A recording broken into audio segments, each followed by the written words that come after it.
The sound of a Mercedes G-Wagon crushing wild bluebonnets sounds exactly like bones breaking, a sickening, wet crunch that I will never get out of my head, especially because those weren't just flowers, they were the last thing my wife, Elena, planted before she lost the strength to walk. It was 6:42 a.m. on a Tuesday in the sweltering heat of East Texas, and for the third time that week, the president of the Oakwood Estates Homeowners Association decided that my private ranch gate was merely a suggestion, ripping through my property as if she owned the title deed to God's earth itself. I stood there at the kitchen window, gripping my coffee mug so hard the ceramic handle snapped clean off in my hand, watching her white SUV tear past the porch where Elena's oxygen machine hummed its rhythmic, desperate beat, the dust cloud choking the very air my dying wife was fighting to breathe. What this woman, Patricia Sterling, didn't know, what she couldn't possibly understand in her bubble of manicured lawns and entitlement, was that she had just declared war on a man who spent 30 years in the Marine Corps of Engineers specializing in high-pressure hydraulic containment systems, and I had spent the entire weekend welding a surprise that was going to stop her dead in her tracks. My name is Elias Thorne. I'm 59 years old, and 5 years ago, I promised my wife we would find peace. Elena was diagnosed with stage 3 ovarian cancer, a diagnosis that hit us like a mortar round in the dark, and her only wish was to spend her remaining time surrounded by nature, specifically a butterfly sanctuary for the monarch migration. We poured our life savings into Serenity Ridge, a 200-acre slice of paradise with a winding creek and rolling pastures, specifically chosen because it was miles away from the noise, the stress, and the people. But paradise has a way of being encroached upon, and ours was bordered by Oakwood Estates, a sprawling development of 300 cookie-cutter mansions where the grass is measured with rulers and the residents drive vehicles that cost more than my first house. Our nightmare began 3 months ago with Patricia Sterling, a 50-something pharmaceutical executive who ruled the HOA like a warlord in a polyester pantsuit. She drove that white Mercedes like a tank, adorned with a vanity plate that read "Blessed," one and a bumper sticker about kindness, which was rich coming from a woman who looked at me like I was the hired help.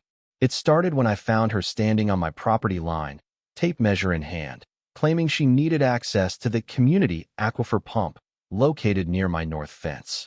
When I politely informed her that this was private property and the public road was 2 miles east, she laughed, a dry, humorless sound, and told me, "I've been driving this shortcut since before you bought this dirt. It's a historical right-of-way, so deal with it."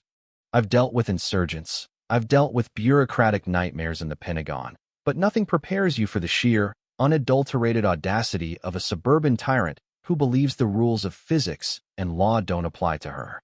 She didn't just drive through, she escalated. It went from once a week to every morning at 7:15 sharp, a daily invasion that terrified my livestock. Titan, my prize-winning Angus bull, a gentle giant I'd raised from a calf, tried to jump a barbed wire fence to escape the roaring engine of her SUV, tearing his flank open in a gruesome injury that cost me $1,200 in vet bills and nearly cost him his leg. But the money wasn't the issue was Elena. My wife stopped sitting on the porch. The dust, the noise, the intrusion, it was killing the one thing that was keeping her fighting, her peace. "I feel like an animal in a zoo, Elias," she whispered to me one night, her hand trembling as she held a cup of tea, her eyes tracking the headlights cutting across our pasture. That night, seeing the fear in the eyes of the woman I loved more than life itself, something inside me shifted from annoyance to a cold, tactical resolve.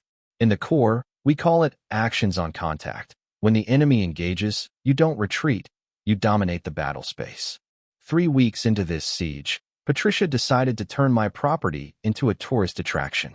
Every Tuesday became inspection day, where she would lead a convoy of the HOA board members, a treasurer named Arthur who looked terrified of his own shadow, and a vice president named Linda who wore sunglasses in the rain, driving 5 vehicles deep onto my land to survey potential community improvements. I watched from the blinds as they trampled Elena's wildflower beds, pointing at my barn and discussing where a community gazebo would look best, effectively annexing my land in their minds. But I needed proof, concrete intelligence, because in the civilian world, the court of law requires more than just anger. I went to the nearest spy shop and dropped $1,000 on military-grade trail cameras with 4K resolution and passive infrared sensors, the same tech we used to secure perimeters in Fallujah. I hid them in the fence posts, in the hollows of oak trees, creating a surveillance net that caught everything. And what I saw made my blood run cold. Patricia wasn't just cutting through. She was stopping at the gate, collecting $50 bills from neighbors, selling authentic ranch safari tours on the neighborhood Facebook page. She was monetizing her trespassing. I thought I had her. I compiled the footage, time-stamped and GPS tagged, ready to confront her legally.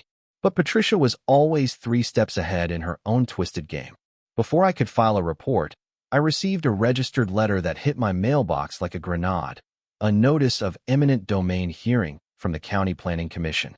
She had filed a petition claiming my driveway was essential infrastructure for the subdivision's water safety.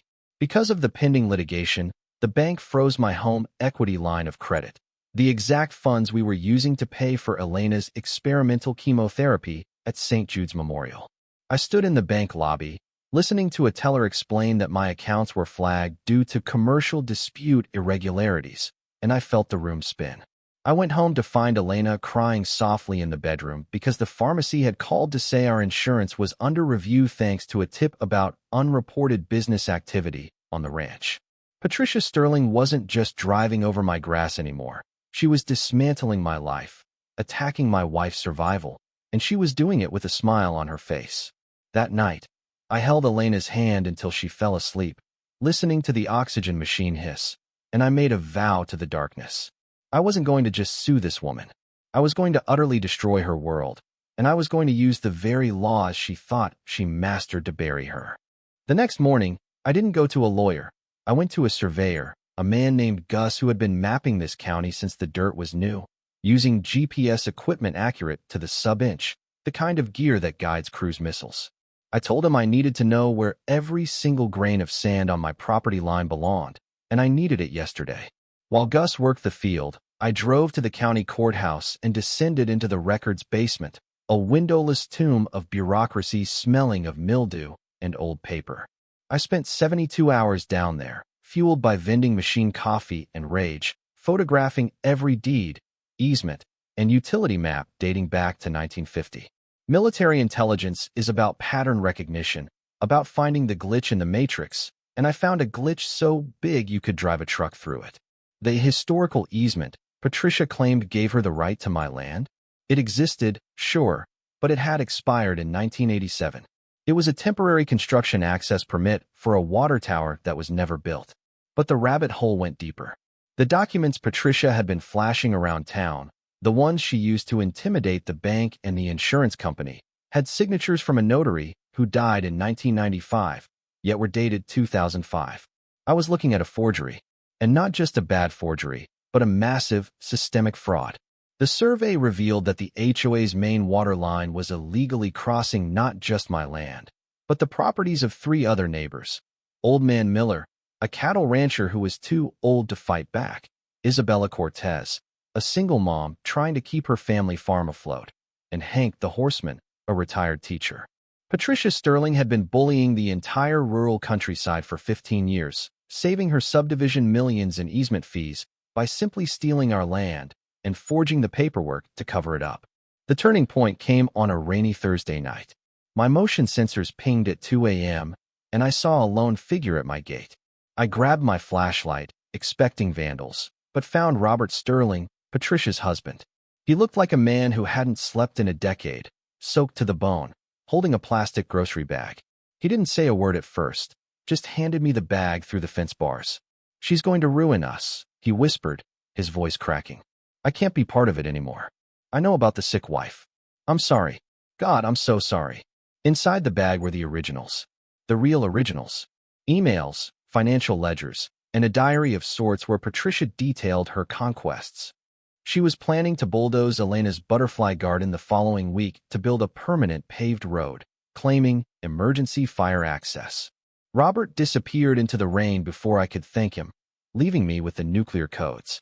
I called an old friend, Marcus, a JAG lawyer turned shark in the private sector, and we brought everything to ADA Evelyn Cross, a federal prosecutor with a reputation for eating white-collar criminals for breakfast. When she saw the forged notary seals and the wire fraud implications of the tours, her eyes lit up like a Christmas tree. "This isn't just trespassing, Elias," she said, tapping the file. "This is RICO. This is federal racketeering, wire fraud, and conspiracy. But we need to catch her in the act of a felony to make the charges stick immediately. Otherwise, she'll bail out and destroy evidence." So we set the stage. I hired a specialized security firm from Houston, guys who install vehicle barriers for embassies in war zones. I ordered a custom hydraulic bollard system, two 6-inch solid steel pillars, capable of rising from the ground in 0.8 seconds, rated to stop a 15,000-pound truck moving at 50 miles per hour. We installed them under the cover of darkness on a moonless night, burying the mechanism deep beneath the gravel of my driveway, completely invisible when retracted. The system was a masterpiece of hydraulic engineering. It was connected to a pressure plate system and a remote override I controlled from my laptop. I spent $14,000, the last of my savings, but it was an investment in justice. I sent a certified letter to Patricia Sterling, legally warning her that as of Monday, strict security measures would be active on the property and that all unauthorized vehicles would be impeded. She took the bait exactly as I knew she would. Narcissists don't read warnings, they read challenges. She went live on the neighborhood Facebook group, tears streaming down her face, claiming that a deranged, violent veteran was holding the community's water supply hostage and that she would be leading a freedom convoy on Monday morning to assert their rights. She was organizing a riot to cover up her crimes, and she was going to stream it live to the world. Sunday night, Elena felt strong enough to sit on the porch. We watched the sun set over the pasture, the invisible steel traps waiting silently in the gravel driveway. "Elias," she asked, her voice barely a whisper, "is this going to work?" I kissed her forehead, feeling the fragility of her skin, and looked out at the gate. "Honey," I said, "by this time tomorrow, the only thing Patricia Sterling is going to be driving is a laundry cart in a federal penitentiary." Monday morning dawned with a heavy fog. I sat on the porch with my laptop, Elena beside me in her wheelchair covered in a quilt. At 8:45 a.m., the convoy appeared. It was like a slow-motion circus. 15 luxury SUVs, flags waving, horns honking, led by the white Mercedes G-Wagon. Patricia was leaning out the window, shouting into a megaphone, while a man in tactical gear, some cheap rent-a-cop named Leon the Fixer Vance, ran alongside her vehicle. What Patricia didn't see were the 3 unmarked sedans parked behind my barn, or Special Agent Hawkins and his team hiding in the tree line, cameras rolling. She didn't see the trap closing. She only saw the open gate, the prize, the chance to crush me. As she approached the threshold, I saw her accelerate. She wanted to make a statement. She wanted to tear up the gravel. She hit 20 miles per hour, crossing the property line with a scream of triumph. I tapped the enter key on my laptop. The physics of a hydraulic bollard system are unforgiving. When you have 2 solid steel columns shooting upward at 3,000 psi directly into the undercarriage of a moving vehicle, the result is not a collision, it is an execution. The sound was apocalyptic. The front of the Mercedes didn't just stop, it folded upward like an accordion. The bollards caught the front axle, shearing the transmission clean off the engine block, shattering the radiator, and sending a geyser of steam and transmission fluid spraying 20 feet into the air. The airbag detonated in Patricia's face with a puff of white powder, silencing her megaphone mid-scream. The sudden stop caused the SUV behind her to swerve into the ditch, and the one behind that to rear-end the second, creating a pile-up of Bavarian steel that blocked the entire entrance. The horn of the Mercedes was stuck on, a continuous, mournful wail that underscored the absolute chaos. I watched calmly as Patricia kicked open her driver's door, stumbling out into the pool of oil and coolant, her immaculate white pantsuit instantly ruined. She was screaming, pointing at the house, pulling out her phone to continue her live stream. "He tried to kill me. Did you see that? Attempted murder. I have rights." That's when the second trap sprung. But this one didn't use hydraulics. It used federal statutes. The unmarked sedan swarmed out from behind the barn, blue lights flashing in the morning mist. Special Agent Hawkins didn't run. He walked with the terrifying slowness of a man who knows the ending of the movie. Patricia saw the badges and actually smiled, thinking the cavalry had arrived to save her. She ran toward Hawkins, waving her phone. "Officer, arrest him. Look what he did to my car." Hawkins bypassed her hysteria, grabbed her wrist, and spun her around. "Patricia Sterling, you are under arrest for 18 counts of wire fraud, conspiracy to commit forgery, destruction of private property, and federal racketeering." The click of the handcuffs was louder than the stuck horn. The look on her face wasn't fear. It was a complete system error. Her brain couldn't compute a reality where she wasn't the victim. "I have documents," she shrieked, thrashing against the agent. I walked down the driveway, the gravel crunching under my boots, carrying a thick red folder. Elena watched from the porch, a small, satisfied smile gracing her pale lips. I approached the chaotic scene where the Freedom Convoy was currently being zip-tied by federal agents. I stopped in front of Patricia, who was being shoved into the back of a squad car. "Patricia," I said, my voice calm, cutting through her screaming. She froze, looking at me with pure venom. I held up the folder. "I believe you're looking for these. The 1987 expired permits? And the real notary logs from Robert? Oh, and by the way, Robert sends his regards. He's filing for divorce this morning." That was the breaker. She slumped against the seat, the fight draining out of her as the realization hit that her own husband had delivered the kill shot. The neighbors, Old Man Miller, Isabella, Hank, had gathered at the fence line, cheering. It was a festival of justice. The aftermath was a swift dismantling of her empire. Patricia Sterling pled guilty to avoid a 20-year sentence, taking a plea deal for 5 years in federal prison and restitution of $2.3 million. The HOA board was dissolved and sued into oblivion by a class-action lawsuit led by the very neighbors she had scammed. My Bollards, still standing proud and scarred with white paint, became a local legend. We received a settlement check for $150,000 for damages and emotional distress, but money was just paper. The real victory was the silence. The following spring, Elena was strong enough to go outside again. We sat in the garden, which was now twice the size, bursting with zinnias and milkweed. The air was filled with hundreds of monarch butterflies, orange and black wings fluttering in the quiet breeze, no longer disturbed by engines or entitlement. Elena's cancer went into remission 6 months later. The doctors called it a miracle, but I knew the truth. Stress is a killer, and peace is the ultimate medicine. We fought a war for this silence, and we won.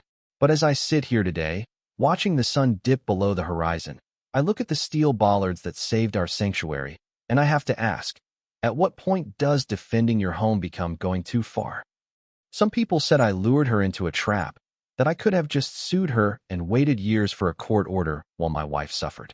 They say destroying a $100,000 car was excessive.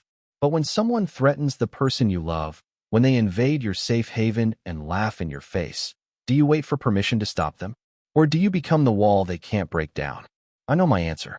I'd do it again in a heartbeat. Because the only thing that matters is the peace on Elena's face right now. Subscribe if you believe a man's home is his castle, and drop a comment below. Would you have deployed the Bollards, or let the law handle it? I'm Elias Thorne, and this is Serenity Ridge, finally signing off.